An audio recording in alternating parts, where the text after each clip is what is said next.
Hi there, Rabbi. Can I talk to you about Jesus? He's your Certainly. savior, and you want to get to heaven, don't you? What's going to happen if you don't convert? I certainly would like to talk about Jesus.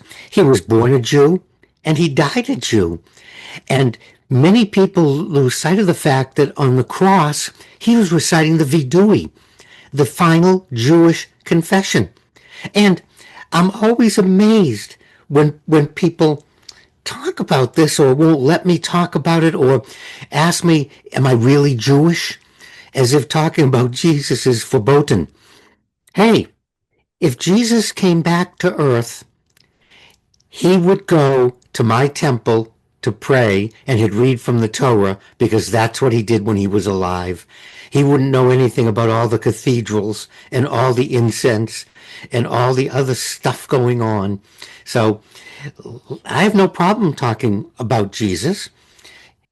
It's one of those things where having gone to parochial school, Catholic parochial school, Catholic high school, and having friends who were priests or knowing priests all my life, the first thing that happened, because I knew there were Jews, I just didn't know any. And I knew there were Jewish services, I just never went to any before. But then I married my wife, and all of a sudden I'm in high holidays and listening to all this stuff. And the first interfaith joke I ever told was, you know, this 3, 4 hours of praying is great. Okay, good for you. But a good priest would get you in and out in 45 minutes.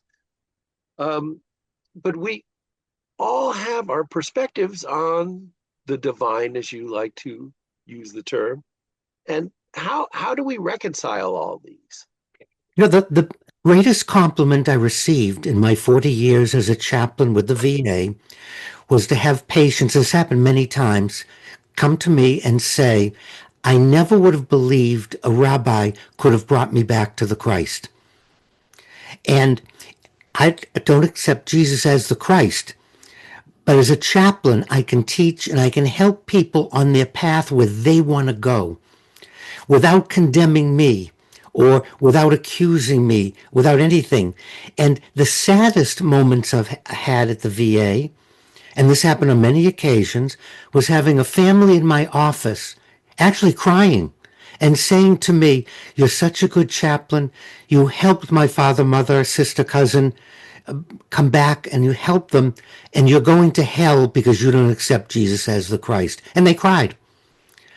And those were the saddest moments that I ever had as a chaplain. Not people dying, not people committing suicide, people actually crying and telling me I'm a great person, it's too bad. And it never clicked. It never occurred to them that it's about action and it's not about belief, as James so nicely put it in the book of James.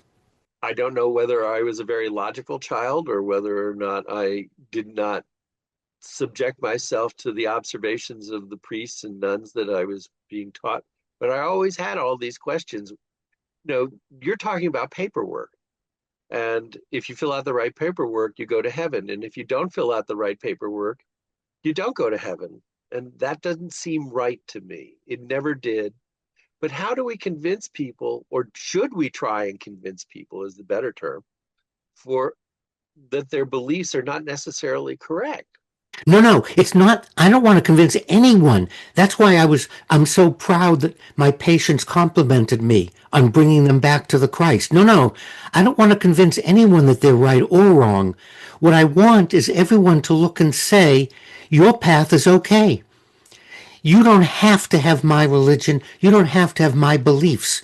And we still can walk together. We still can share. I just want the validation that I'm okay and that your way isn't. Besides, we wouldn't have an infinite number of Protestant denominations if there was only one way to return to Jesus. The very fact that Christians can't agree, and this also is so bizarre, Joe, it never ceases to amaze me that we have Catholics, Protestants, and Jews. In my mind, should have Muslims, Jews, and Christians.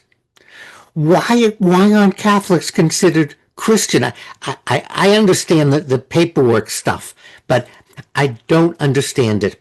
And that argument alone is why church and state should stay separate, because while you can argue the logic of almost any democratic operation, little though there might be at times, you can never argue logically about religion because it's all based on faith and interpretation. So it becomes very personal.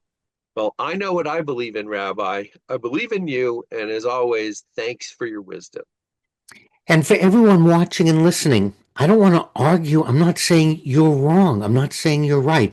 I'm just asking for you to give me the respect that you want me to give you about your beliefs. And we'll all see each other in heaven.